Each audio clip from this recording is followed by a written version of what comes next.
Before I get started with this story, let me give a shout out to Craig for sending it to me. And this is coming from Blavity. I'm guessing it's called Blavity.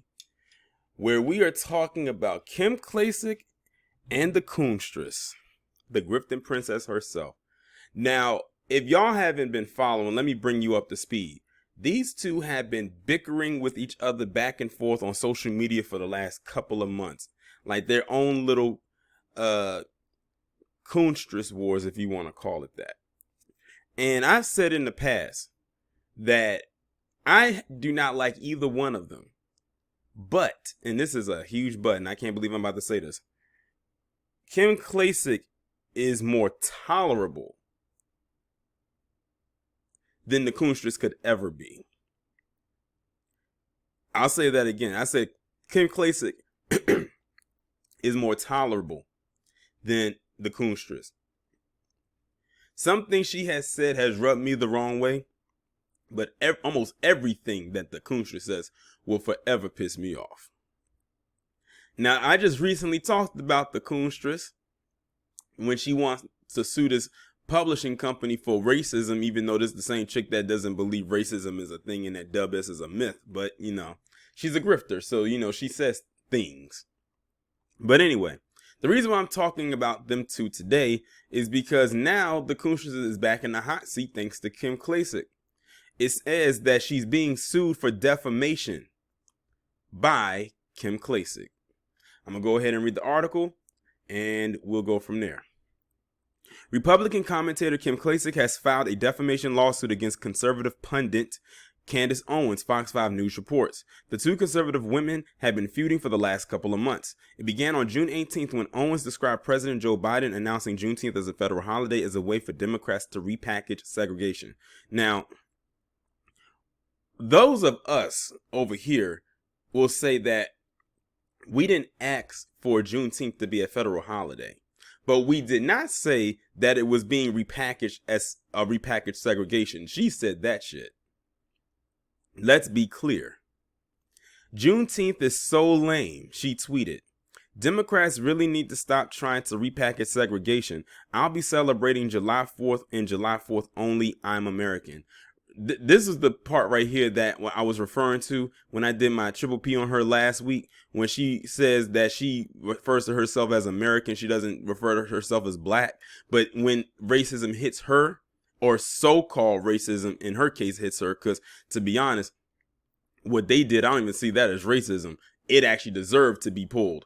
It was a mistake of why her book was there. But when racism actually does hit her, then that's when she sees herself as black.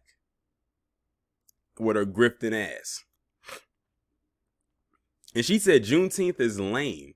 So let's take out that they made Juneteenth a federal holiday. She said Juneteenth, a day that means a lot to black Americans in particular, was lame. So she was being very disrespectful towards us, but I'm not surprised at that. Because her lineage doesn't begin here. So of course she would see it as lame. After receiving backlash, Owens responded with another tweet.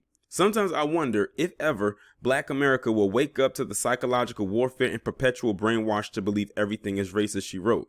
Like when China starts talking about Black Lives Matter, how is it not obvious that we are political pawns? It's funny she says all of this and then she says what she says last week about racism.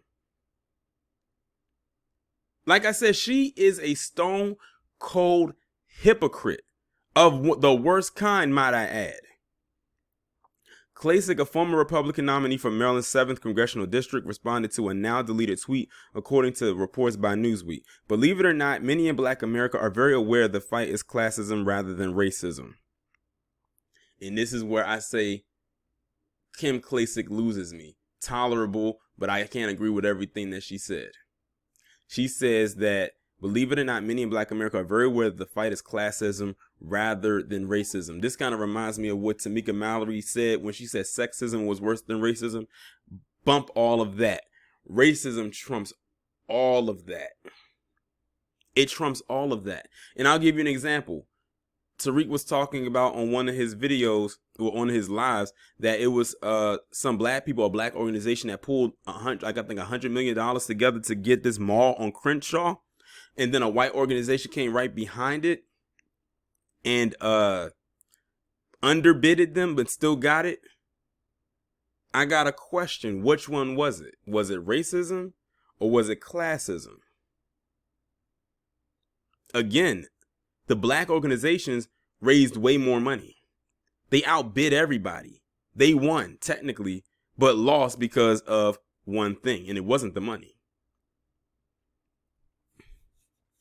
Unfortunately, the loudest mouths with the largest platforms represent the majority. This might come as a shock to you because of your lack of engagement with black people. After arguing back and forth on social media, Owens claims to have incredible information about Klacik that will blow your minds.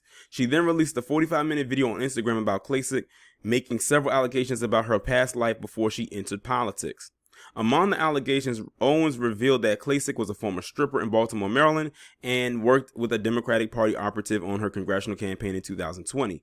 Klacik admitted to both, but she has denied Owens' claims that she has purchased cocaine with campaign funds and essentially operated as a sex trafficker with her husband.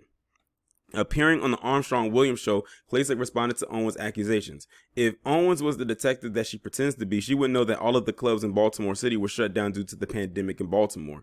So there was no possible way anybody was partying in a club or able to launder money into a club that was completely closed. She confirmed that she used to work as a stripper in Baltimore and is not ashamed of her former occupation. She said she feels bad for all of those women that currently have that occupation that probably feel attacked right now because of Owens' comments. Klacik also admitted to hiring a Democrat to work on her campaign.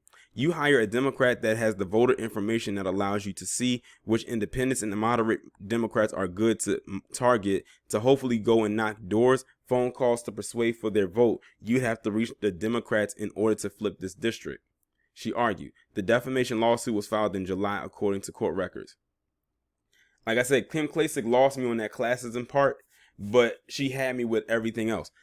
Why would Candace Owens talk about her being a stripper when that was public knowledge? Like, she's saying something that we already knew. But that other part about the cocaine and the trafficking of drugs,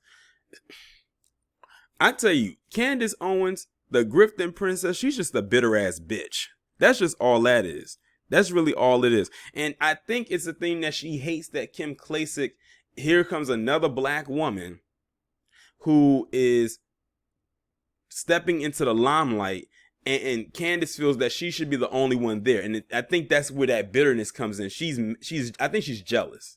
I think that's the best word to put it. I think she's jealous of Kim Klacik, that Kim Klacik could probably reach more people in a more effective way than she could. And to be honest, she probably could, because we all know how aggressive the Coonstress is in her approach.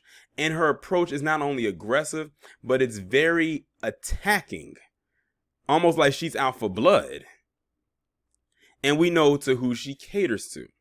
Not saying Kim Klacik doesn't cater to the same people, but I think people are more reluctant to listen to her rather than a Coonstress. And the thing is, the Coonstress think that by coming at the approach that she's doing, that's supposed to sway a lot of black people to come to the Republican Party, like she constantly wants to try and do. But she has to know that her approach is not the best one. But she can't help herself because she has to continue to grift for them checks. She has to. That's the only way she's going to keep everything going in her way. Again, I have issues with Kim Klacik. I have major issues with Candace Owens. As far as I'm concerned, I would rather see them meet up somewhere and they fight. And they square off against each other and see who's left standing. Now that I would like to see. Who's going to come out on top for that one? Place y'all bets down there in the comments. As a matter of fact, let me ask y'all that. Who do you think would win in the fight between Kim Klacik and Candace Owens? I'm just curious. Y'all can, and be completely honest, y'all don't have to say what you think I want to hear. Just go ahead and put down in the comments who would actually win in the fight between the two of them. Like, if you had to put them in a ring with each other, who's winning?